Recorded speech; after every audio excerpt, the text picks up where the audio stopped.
the candidate, our candidate, Yes. really understanding our competitors, really understanding our constituencies or our customer, Yes. if you're from the private sector. Really important, yeah. Yeah, understanding the counts, which is the previous historical data of counts of how much we lost. A couple of C's here. Yes. When you put it together, you see exactly where the low-hanging fruit is. So it's not social. If our competitor or our opponents are in this room, they'll probably shout out to you and say, social media, these people know how to use social media well. But that's really just the tip of the iceberg. At the bottom is really, having that kind of political campaign architecture, like a machine that does all these things, without guessing, but really data-driven, really precise ways of spending our resources, because our resources are very minimal.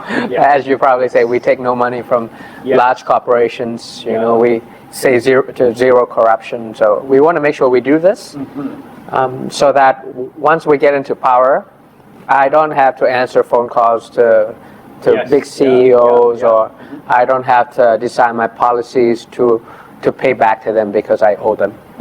So that's the way we had to run.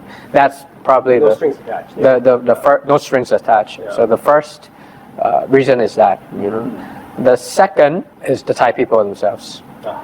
Because of the last decade, after the military coup, after the new constitution and all these things, they felt like they are fed up, and the desire for change is shown by the KPI, not because of my victory, but by the KPI of the voting turnout. 2023 is the year of the highest voting turnout in the Thai history. Wow. If you're in Seoul, you come back, or you go to Seoul or places, and if you're a Thai laborer over there, you go and vote in Seoul. If you can't come back, you'll come back. Sure. If you're in America, New York, Chicago, DC, LA, you vote. If you're in Germany, if you're in Sydney, if you're in Auckland, if you're in Helsinki, Nairobi, you vote. Because it's finally that you started to realize that hope floats. Yes.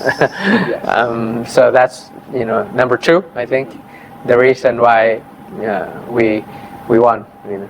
And the third thing is our team over here. They work tirelessly, and everything has to be planned. It was not as always planned in the very beginning. It was very tiring traveling and things like that. The stamina is not there. And it's really hot in Thailand. It's this time.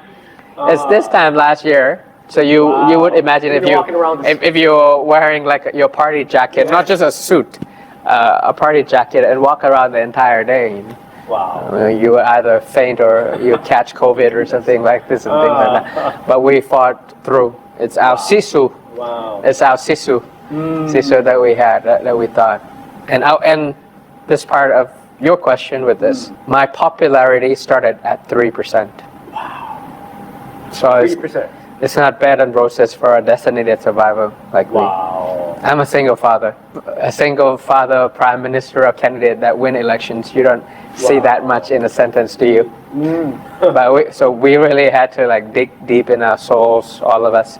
Yes. And the sisu, the ability to really fight against all odds and never give up. And I know I keep saying sisu. It's Finnish way, but I'm sure the South Korean also has your own word, and you'll probably have to teach me before I get to Seoul. And this kind of mentality, this kind of iron in us that we had.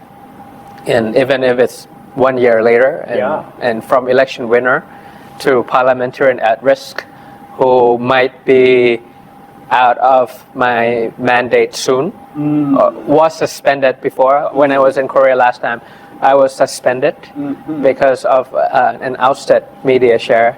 Well, January last year, I won that case. So we can say that was an undue suspension during the prime minister selection. Opportunity is gone. I couldn't be prime minister during that. People were going to select. Nobody knows what the outcome was going to be. But I was suspended because of the Constitutional Court. And then they returned my mandate in January. Now, fast forward to May, my party might be dissolved. The second time in 5 years. Wow. The fifth time in the Thai political history since 20 years ago, within these 2 decades. Wow. It's like a vicious cycle of elections Right. and unelected power. I might be stripped of my political rights for the rest of my life. So I can never run for public office ever again. You know, my political rights is gone because of my attempted amendment of a criminal code, which we're not going to go there today. We'll probably go there in Seoul, but I'm a lawmaker. I'm supposed to, you know, speak on the behalf of the people, Right. you know, pass progressive laws and become a check and balance to the government when I'm the government or when I'm the opposition. Right. You know, but what's going on now in Thailand is very much abolishing opposition because we have 151 out of 400, the biggest political party in Thai Right. parliament so far. Yeah. So, you know, by the time I reach Korea, I might be out of my job, but that's not the only problem because I don't take politics personally. You know, I probably return to Harvard or something. But the point is, the health of democracy in Thailand, Yes. ASEAN, and Asia into the world, if we allow, you know, opposition, which is crucial to democracy. The health Yes, of democracy absolutely. is not measured by how robust the government is, but how fair and active the opposition party is. Yes. But if you destroy an opposition party in any country, I think that impacts democracy anywhere in the world. Absolutely. And it's not so much the sound of the enemy, but it's the silence of our friends. Right. Referring to Martin Luther Yes, King. You know, this is. Yes. I know, you know, the attention span around the world with what's happening in Russia, Ukraine, in Israel, Hamas, in Myanmar, example, Yeah. making not many people, many global leaders following on what's happening in Thailand. But I really to use this opportunity to say, you know, look over here. This is not a military coup. It could be a judicial coup. It's not violence on the street, but it could be a violence in the courtroom. And all we ask for is a proportionality of law. You know, so yes. Yeah. I mean, that's really fascinating, just hearing you, the accomplishments, the feats that you've made, but also the challenges that you mentioned about. Yeah. But I want to, you know, commend you for what you had gone through, you know, and that drive and energy that you have.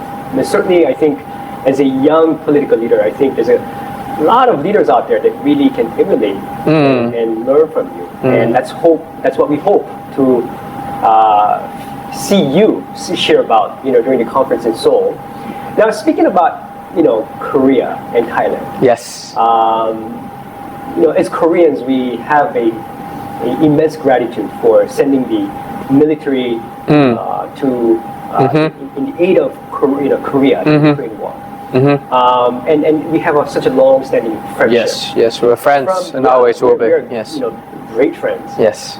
From your standpoint, Yes. what are some of the areas that we can focus on further Yes. to even materialize a mature, even more mature relationship or bolster friendship, deepen the friendship? 3 things. First is CASI. Second is the FDA. And the third thing is on hard power and soft power together. So I'm going to elaborate bit by bit. Sure. CASI stands for Korea ASEAN Solidarity Initiative. It's the platform that was introduced, I want to say 2 years ago, when when the current president was incoming. Yes. And many multi-facets. It could be scholarship, it could be cultural, it could be economic cooperation and things like that with the ASEAN community. And I want to make sure that if I were in the government, and I actually gave this kind of interview to Korean media back last year, that I got to really, you know, takes two to tango with the president, that, you know, that Thailand would also have to do the same, both government to government, parliament to parliament, private to private sector, and also people to people, also just to deepening our relationship through that initiative, through that forum. And also it's a good way to, it's not just Korea and Thailand, but also the ASEAN, ASEAN, yes. that I argue that it's been fragmented a bit, because of our differences, because of the change of leadership, because of the issue of Myanmar. That's something that is pretty